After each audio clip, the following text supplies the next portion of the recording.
Hi friends, don't forget to subscribe to the channel. It's important to me. Title: Unraveling Ties.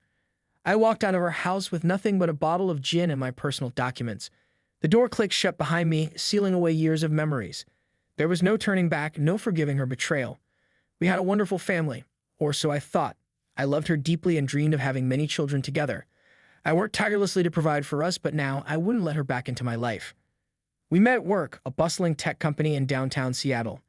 Our eyes first locked over the glare of computer screens and the hum of fluorescent lights. Shared projects turned into shared dinners, and before long, we were inseparable. Business trips were our favorite. We often managed to get assigned to the same ones.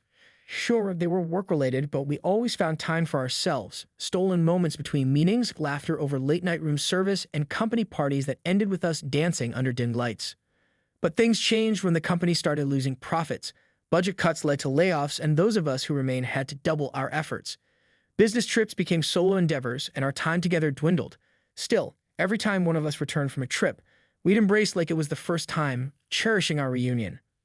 One Monday morning, she told me she'd be flying out for a week-long conference in San Francisco. Another one? I asked, sipping my coffee. Yeah, they're really pushing for more client engagement, she said, avoiding my gaze as she packed her laptop bag. Well, make sure to take some time for yourself, I smiled. Don't forget to call me. Of course, she replied, planting a quick kiss on my cheek before rushing out the door. That week, her messages were brief and infrequent. A text here, a missed call there. I chalked it up to her being busy. Upon her return, something was off. She seemed distant, her laughter less genuine, her eyes avoiding mine. How was the trip? I asked during dinner. Exhausting, she sighed, pushing her food around the plate. I just need some rest. Anything interesting happen? Not really, she replied quickly. Same old meetings. I wanted to believe her, so I did. But over the next few weeks, the gap between us widened. She worked late more often, and when she was home, she was mentally elsewhere. One night, as she was getting ready for bed, I tried to bridge the distance. Is everything okay? You seem different. She hesitated. Just stressed from work. Maybe we can plan a weekend getaway? Just the two of us. Maybe, she mumbled, slipping under the covers and turning away from me.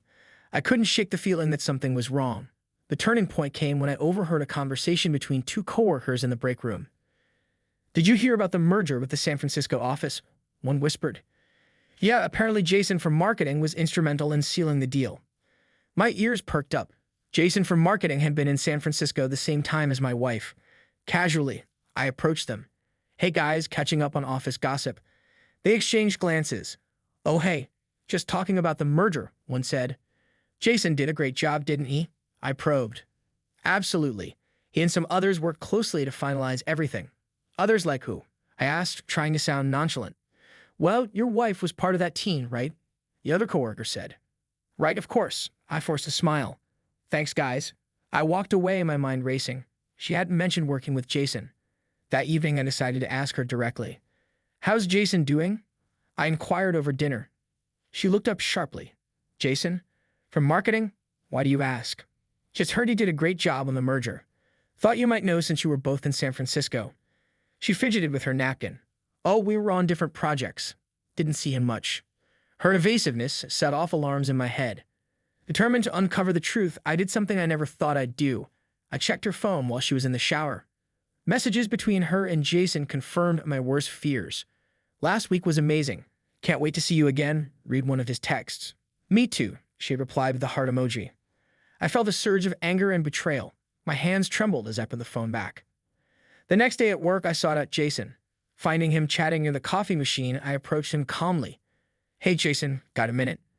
He turned, smiling. Sure, what's up? Without warning, McSwannon punched him square in the face. He stumbled back, knocking over his coffee. What the hell? He exclaimed, clutching his jaw.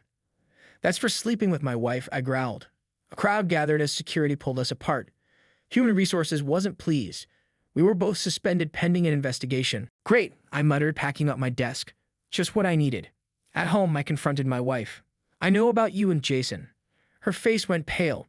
I can explain. Don't bother, I interrupted. Was it worth it?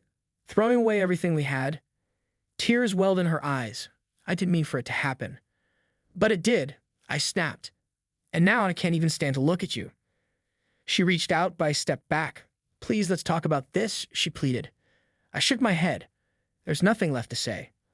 I grabbed a bottle of gin from the cabinet, took my documents, and headed for the door. "Where are you going?" she cried. "Away from here. Away from you." As I walked out, she sobbed uncontrollably, but I didn't look back. I crashed at a friend's place that night, my mind a whirlwind of emotions. The next morning, I received a call from HR. "After reviewing the incident, we decided to let you go," the HR manager said flatly. "Figures," I sighed. "What about Jason?" "He's been terminated as well." "Well, at least there's that." I hung up feeling a strange mix of relief and despair.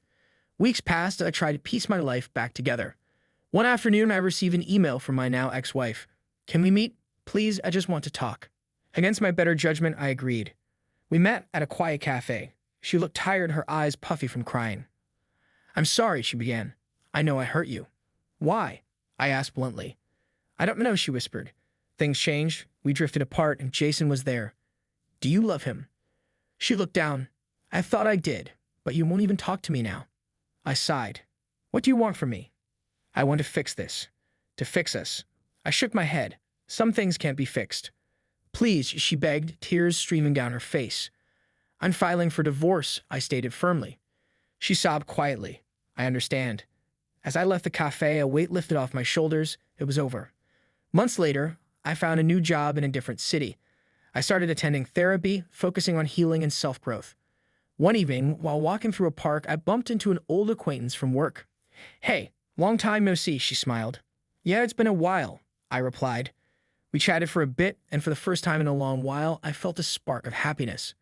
Maybe this was a new beginning. Epilogue. I never saw my ex-wife again. Last I heard, she left the company and moved away. As for me, I embraced the fresh start. I learned that sometimes endings are just disguised beginnings.